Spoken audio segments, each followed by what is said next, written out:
Ultracycling magazine show.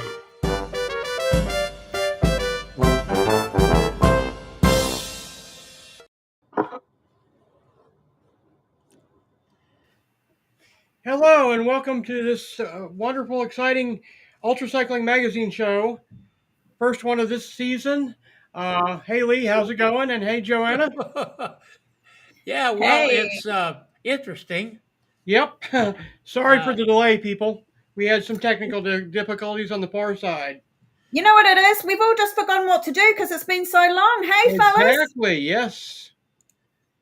Definitely. Yeah, it's where the heck we at here? Okay. Yeah, we're just combobulated because we were just having. We'll go into who and why and what, and but we're here. I think everybody's here and working, Yep. and we'll get to you. We're happy to have Joanna with us. Good to see you again. It's been a while, Joanna.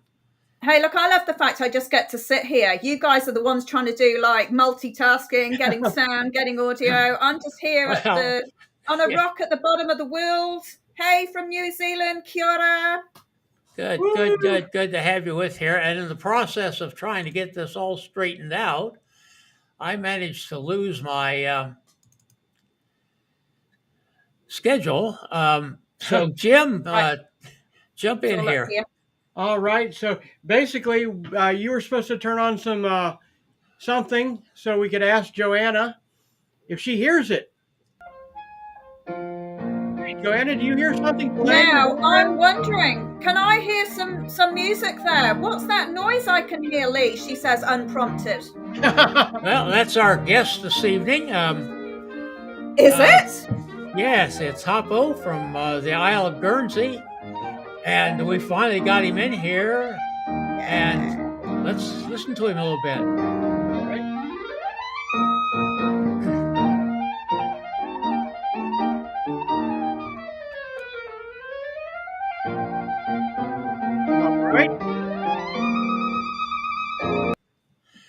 That's Hoppo on his clarinet, and we're going to be talking to him about that in just a little bit here.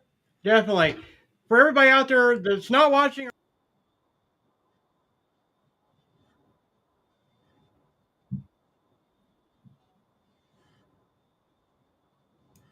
Yeah, and I'm back on my schedule again, so yeah. Got the wrong auto switch in there. Oh, that's okay. Tell us how we'll people. Warm into it as the season there you gets go. going, fellas. Definitely. First one of the season. We've got some more work to do, but a reminder to all our guests that are out there watching: please use the chat on YouTube or Facebook and ask questions, or just let us know where you're watching from, and we'll get that information up there. Shout out to Shina. She's already saying hi. Hey, Shina, how's it going? And I just want to take a moment again to thank everybody who donated to the World Bicycle Relief campaign we had here. We wanted 10 bikes. We went way over our goal, and we really appreciate that. That is a program that we endorse here, putting bicycles in the hands of people who really need it. We beat our goal, and Joanna, I'm just tickled to death about that. I am so proud of everybody. That's just fabulous. So you've got a story about somebody in particular that we've really managed to help. Is that right, Lee? Yes, Dr. Vince and Diana Marcel, they gave us one of those wonderful E3 seats to give away. It went to Mr. and Mrs. Skydog in Denmark. Wicked. And we can't be happier that they got it because they're our good friends in Denmark. But maybe I shouldn't have said it that way because I think they were prejudiced, but we weren't. There you go. No, it was all random. All random, and that's who came up with the winner. And while we're talking about World Bicycle Relief, I want to talk a little bit here about Samaria, who lives in Zambia. And she almost dropped out of school because it was too far for her to get there. And they were able to get her a Buffalo bike, put it in her hands. She not only is back in school, but she's at the top of her class. And when she's home from school, her family's able to use her bike to get water and run errands and things like that. So we're glad that kind of thing happens, and you can still donate to our campaign at donate.ucm.bike. And maybe do what I've done. I've set aside so much a month to go to that campaign. So You realise the power of bicycles, doesn't it? When you have a story like that, that's just so good.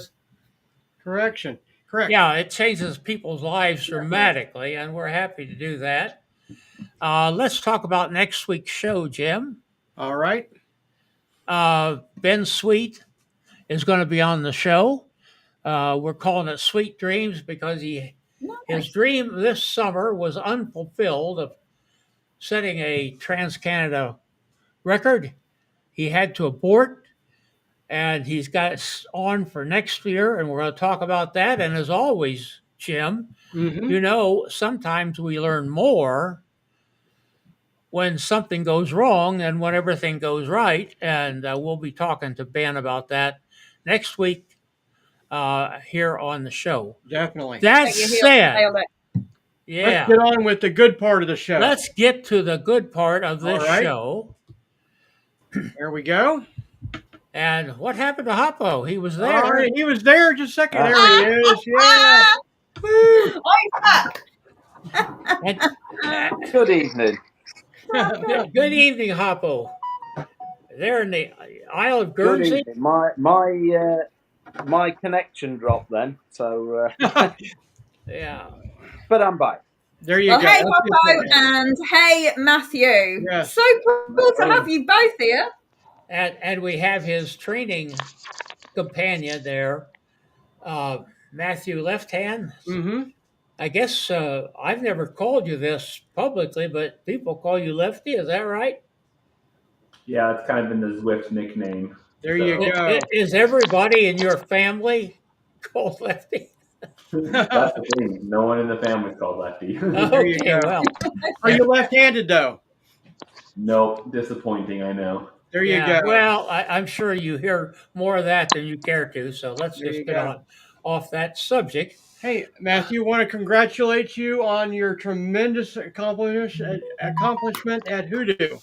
That is awesome. Tremendous. Thank you. There was after Race Across the West, I was kind of like expecting to not have as good of races just because it's like you can only have so many, it feels like. And so then when HooDoo went as good as it did, I was over the moon. So thank you. Yeah, well, Hoppo's left us here, so we're just going to talk to you, Joanna. I have to say I'm fangirling a little bit because, and I don't want to say I'd never heard of you, but until going your Race Across the West, I didn't know that much about you, Matthew. But now I'm fangirling hard because that was an exceptional performance. And the thing I love about what you do is I like to embrace all types of cycling. I don't care what you're into. If it's riding a bike, I'm into it, whether it's commuting or e-biking or whatever you do. I think it's wicked cool.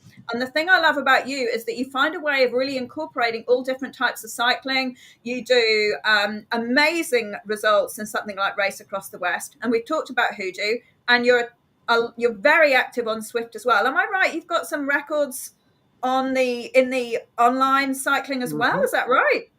Yeah, this April I did some world records on Zwift and with Wuka as well. And you haven't heard that much about me because this is my first year ultracycling. HooDoo last year was my first ultra race. Amazing. What brought you into it then, Matthew? Because that's like exceptional to go from, not having done an awful lot that we're aware of anyway, to suddenly taking out 3 huge achievements. What was that all about? Yeah, so I was marathon running and then I got injured. And so the short story of that is I took up cycling just out of desperation of doing something because I was sick of not doing running.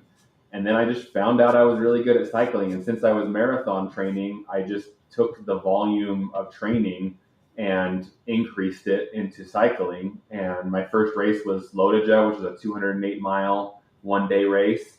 And I was like still ready to go when we got done. And so it was pretty apparent to me that the long stuff was what I wanted to do. I was tired after that one, but yeah, so then I just kept going further and further, and I actually got on Zwift, and that's where I met Hoppo shortly into my training on Zwift.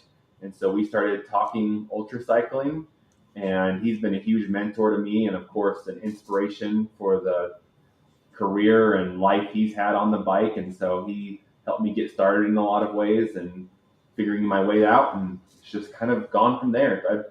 The thing is, I never set out to be a record-breaking cyclist, but I did set out to become the best I could at whatever I try and do. And in life, sometimes you find some things you're good at, but eventually, I think if you keep trying, we can all find something that we're naturally really good at and can really thrive in. And cycling just matches a lot of the boxes for me. And I line up really well. So it's kind of my home now. As you can see, I'm in a new house. We just moved, and this is my new pain cave that's getting set up. Yeah. It's got some of the bikes and everything here. So it's life right now. Awesome. See, I feel like I'm harnessing you on my spirit animal right now. Like you're my twin, but based in America, as opposed to the rock at the bottom of the world here. Because like I can see your room looks similar to mine, and like yourself, I'm a real big fan of incorporating training across the online and real life platforms. So tell me, what have you got in mind next? I mean, I feel that's a terrible question because you've already done heaps, and now everyone's going to be like, what are you doing next, Lefty? But have you got plans? Well, I'm always looking forward, and I think I'm a mental health therapist and by trade. And so I work a lot with people and realize that a lot of our sadness comes from living for something in the future or wishing that something in the past was different or here again or something. And so I try to live very presently by also like saying, what am I working towards next? And so I get done with events and I'm kind of like ready for the next thing most of the time. So I am thinking about it. It's kind of a toss up to end the season. I just got a new gravel bike from Bentham and I've put a few days on it. I just did a whole bunch today that I'll post about later today. And so I'm thinking of maybe doing a gravel event to end the season. I've been doing the WUCA World Cup as well, and I have a 12-hour event left. And so there's a couple road ones that are on my mind, or I might do a record attempt for that because you can substitute a record attempt. And so I have some kind of ideas, but I'm not sure exactly 100%. But next season, I'll start with Sebring again for sure. And we want to always clarify, we use these terms. WUCA, we talking about World Ultracycling Association. Yeah. Mm-hmm. Yep. Well, certainly. On the theory that there might be somebody out there that's never heard of it, and I'm sure there is. Well, we got Hoppo here. Yeah, can I just say goodbye because I've got to shoot off now as it happens because it's Monday morning at the rock at the bottom of the world and it's work time. So I'm going to miss out on talking to you, Hoppo, but I'm glad we finally got you. And I know we're here to talk about something special that's happening to you, so this sadly won't apply. But Lefty, we're setting up our first ultracycling race here in New Zealand, Auckland, Wellington, Auckland. We're going to test it out in February of 2026. So open invitation to you, 2027. We should have it all nailed down and be fully ready for some epic international ultra distance cyclists like yourself. So give us the information. Keep us informed. Definitely. Awesome. I need a good excuse to get down there sometime. Thank you, Joanna. Thank you for being here. Nice to see you, Joanna. We like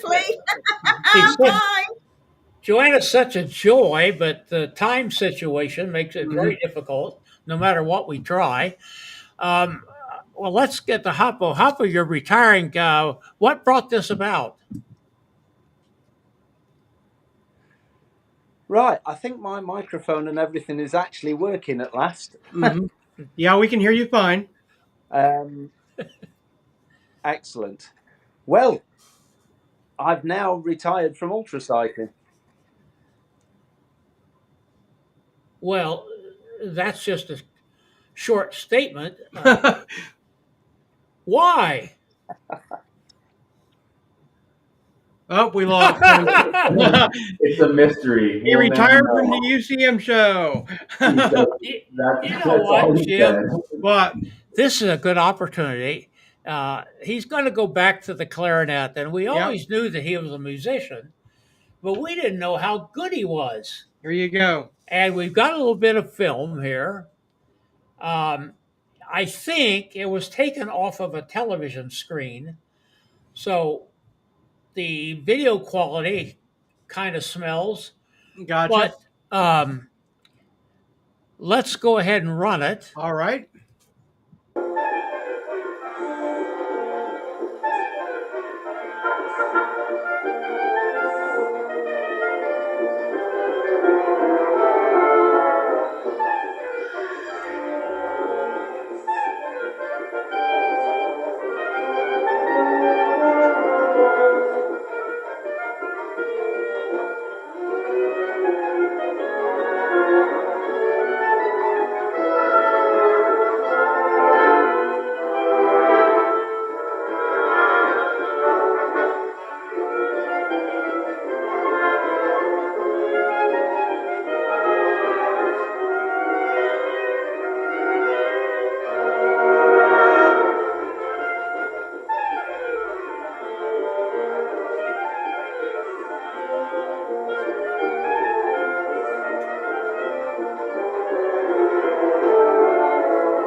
Amazing. You're pretty darn good, Hoppo. Well, thank you very much. It's a shame I'm not as good as keeping this technology working. Well, I don't think it's your fault, Hoppo. I think it's something in the air, and we struggle with that. I mean, we had problems when we had Valerio here a few weeks ago, so I don't know. It's just a crazy situation. Lee, you did pay our tariff bill, did you not? Yeah, you paid the tariff, so maybe that's the problem. There you go. Let's not get into that. Oh dear, no.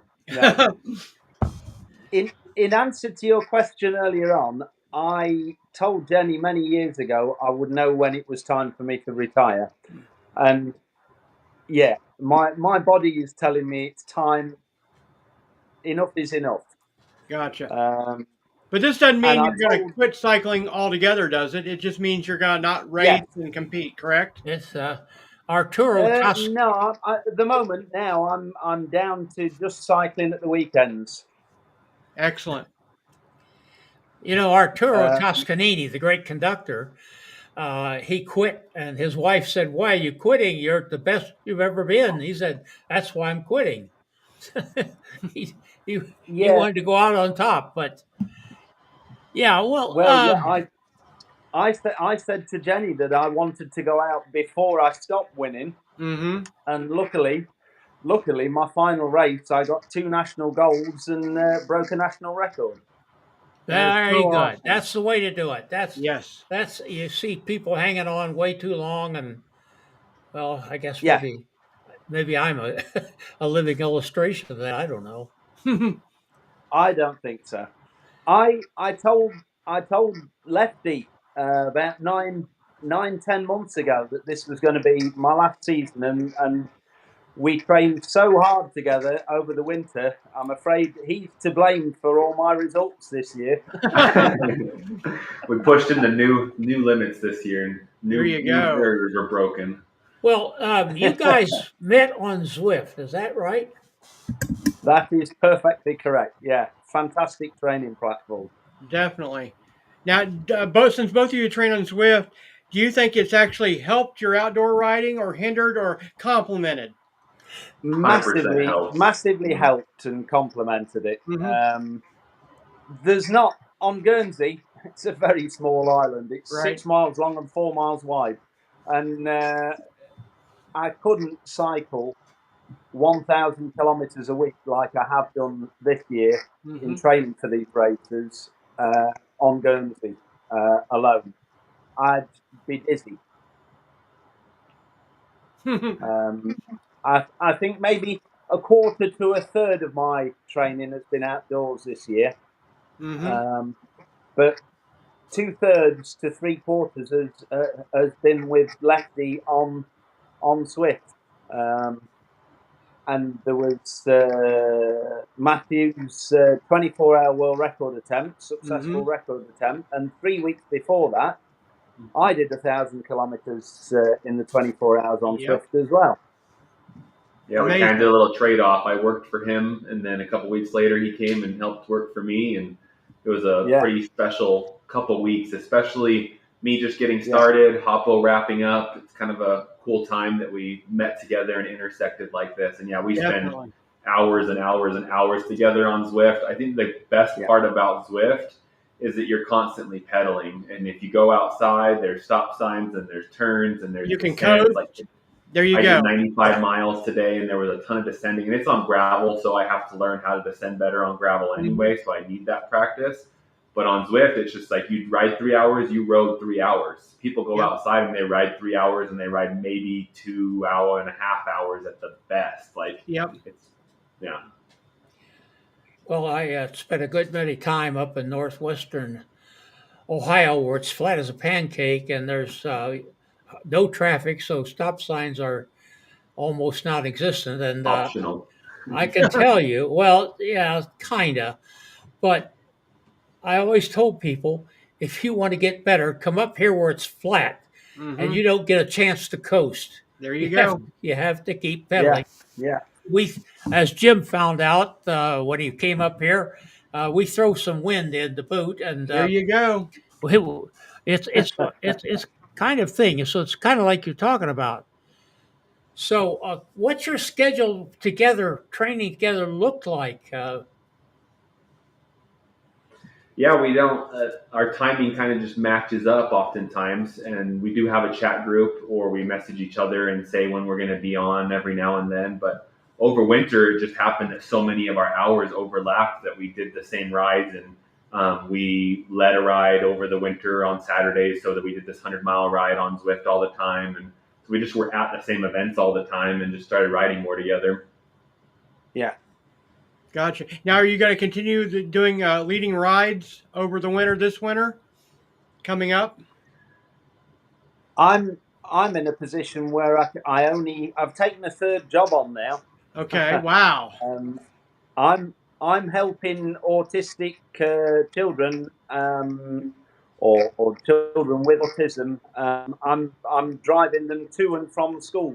I'm doing a round and up around the island, and then dropping them off at school, and then doing the same at the end of their school day and picking them up, taking them all home.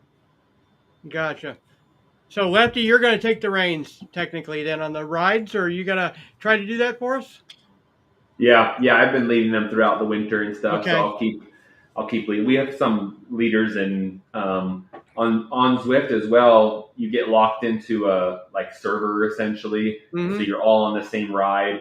And so it's like real life. If you get dropped, you can't just be back with the group. You have to get yourself back with the group. So we have sweepers and stuff too. And so it's fun. We're talking and we're working, and some people are pulling and some people are just drafting. So it's a really cool group dynamic too, where you make a lot of friends and meet people from all. I mean, it's really cool because some of these people, especially like Hoppo, it would have been a long time till I met him in life, or maybe never, because he's going out and I'm coming in. And then I know people all over the United States, and because I Zwift at weird times in Europe and in Asia, and so it's a really cool platform.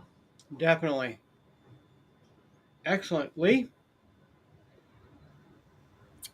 I don't have a question at the moment. Okay. As far as Zwift, would you recommend for a beginning cyclist to do Zwift or virtual cycling to aid them learn the ins and outs of real cycling? I would say it depends on the person's goals. If their goals are mostly fitness related, and when they are going to cycle outside, it's going to be rather non-technical. Mhm. They're not going to go and do a whole bunch of big descending, or Right. they're not going to ride in a group a ton, or they're not going to get on dirt and Yep. go bomb down hills and stuff. Zwift is perfect in all ways because you get the community. You can ask people questions while you're going. You've got the ability to have all your food there. The time savings are so great on Zwift too, Yep. because then you don't have to prep your outdoor equipment as much, and There you you can go. get on and do it. Like, there's so many pluses that if someone is that is like just doing it for general fitness or a relatively non-technical riding, it's perfect. Now, if you're going to go do any of the technical stuff, or you're going to race and you're going to be in groups and whatnot, Mhm. you need to get time outdoors in whatever area you're going to perform a race in, because there are too many online people that kind of give it a bad name, who go out and, I mean, I crashed one of my first races because Right. I didn't have the group experience. And so Right. I'm part of the group. I'm not just saying other people. You Right. got to get out there and practice in the other ways too, or else your fitness doesn't mean anything. Yeah, so it's very complementary. It's not a replacement, is what we're saying. No. Excellent, excellent. How can people find you on Zwift if they want to ride with you?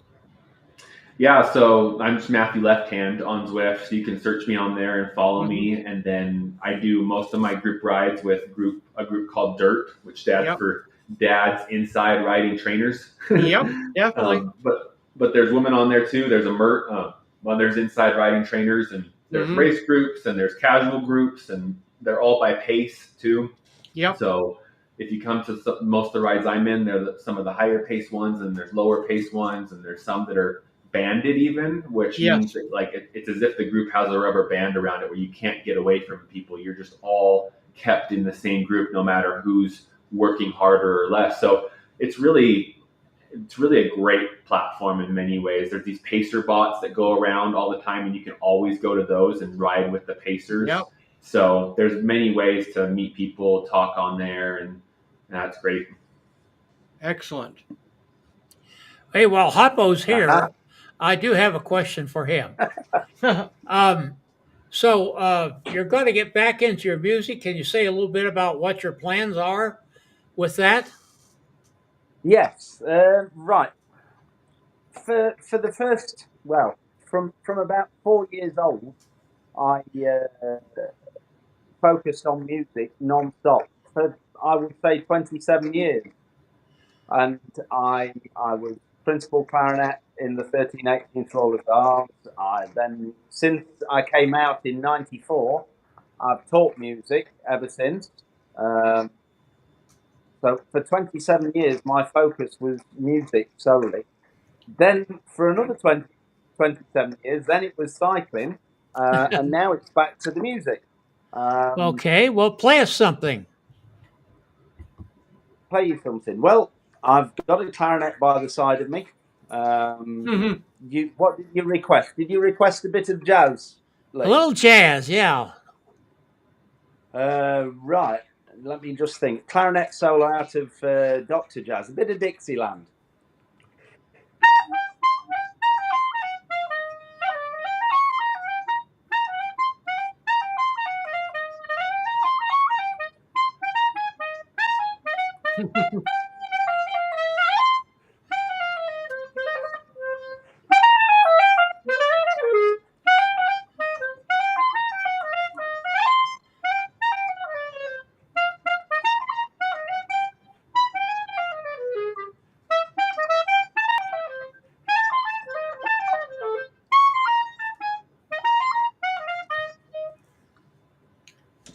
There you go.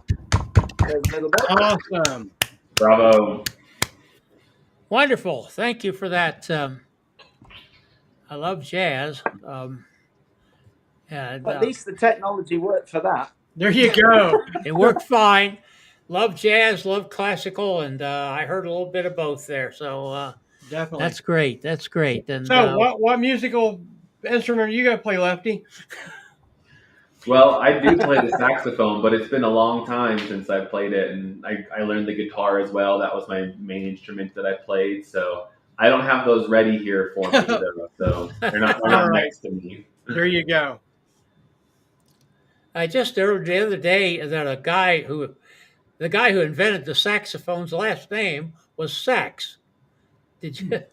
Yes. Adolf Sachs, yes. Yeah. Wow. Excellent. Never too old to learn something new. Definitely. So, in the future, we will see you on Zwift, Hoppo. And are you still going to go to any of the races and cheer people on or help in any way? Saturday and Sunday I should be on Zwift, and I've also made a commitment to the UK 24-hour championship that I should probably go along and marshal Excellent. and help out with that event. Okay, good. We're glad you're sticking with it a little bit and keeping your hands in the mix. Oh, yes. It's always been about giving plenty back to the sport as well, which is why, as you know, I was on the board of directors of World Ultracycling Association for 16 years and president for 3. Yep, definitely. Yeah, and hopefully we'll get the president on here, the new president, who I guess she's the director of HooDoo, isn't she? Yeah, Deb is great. Yep, she's. I've never met her, and I look forward to that. So, well, we had kind of an abortive start, Jim. Oh, I know. Hey, Unfortunately, we just. Hoppo, can you hear us? We lost your video, but can you hear us now? I think he's totally gone. Yeah, gone again. Unfortunately. Yeah, so I think we might as well. There he is. Boom back. Yeah. I don't know. Maybe we should put an end to our misery here with all this technology issues.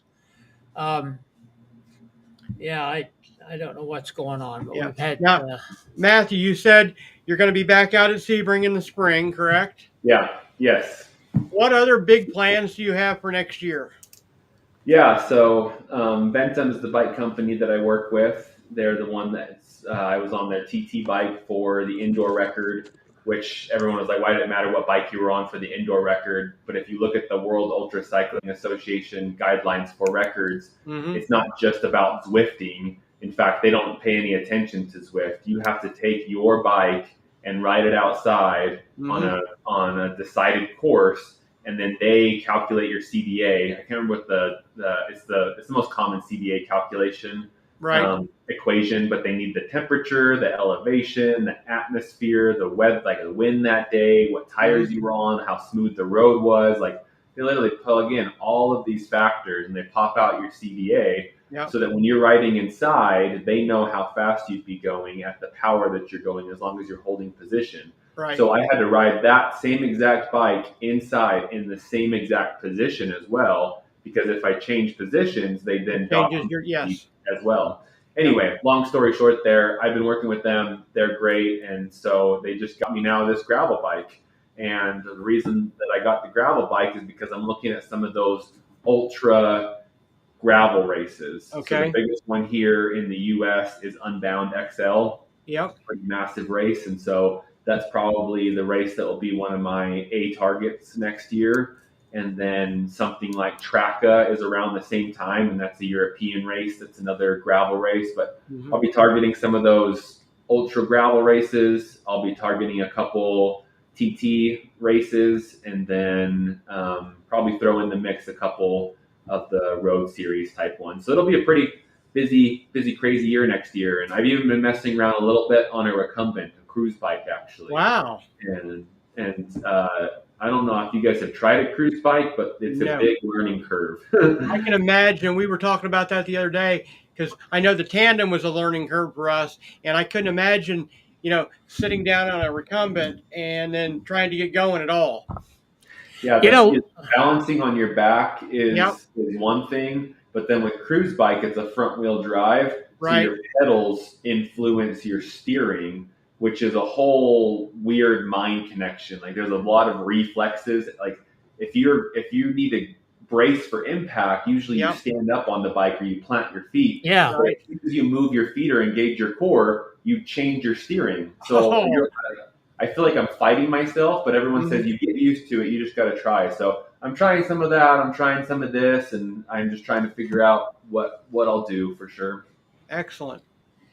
Well, you were mentioning World Ultracycling Association, and one of the things we do here at Ultracycling Magazine pretty carefully is we have a clipping service that's looking for stories around the world of events. And I just wanted to add that we often see people saying they set a world record. Now, it may be poor reporting on the part of the media that we're reading, but you see no evidence of any kind of authentication. People just seem to, I think a lot of times, just say, well, I've set a record, but they can't authenticate it.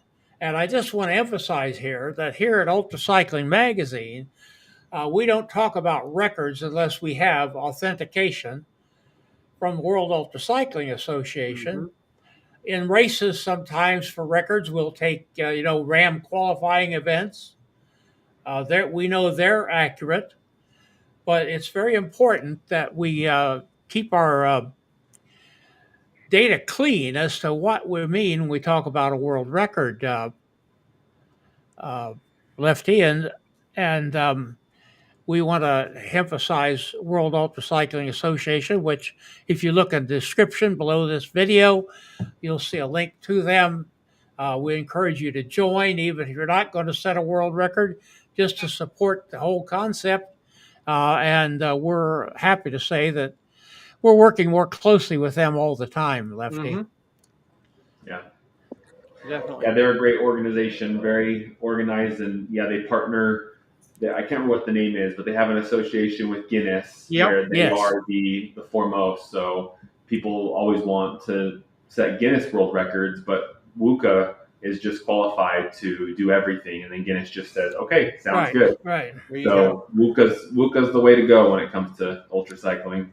Excellent. Yeah, and Hoppo, we thank you for being with us. We're sorry you have so many problems, but we wish you well. I hope he's got more problems than this as well. So, we wish you well, and we would stay in touch with us, will you?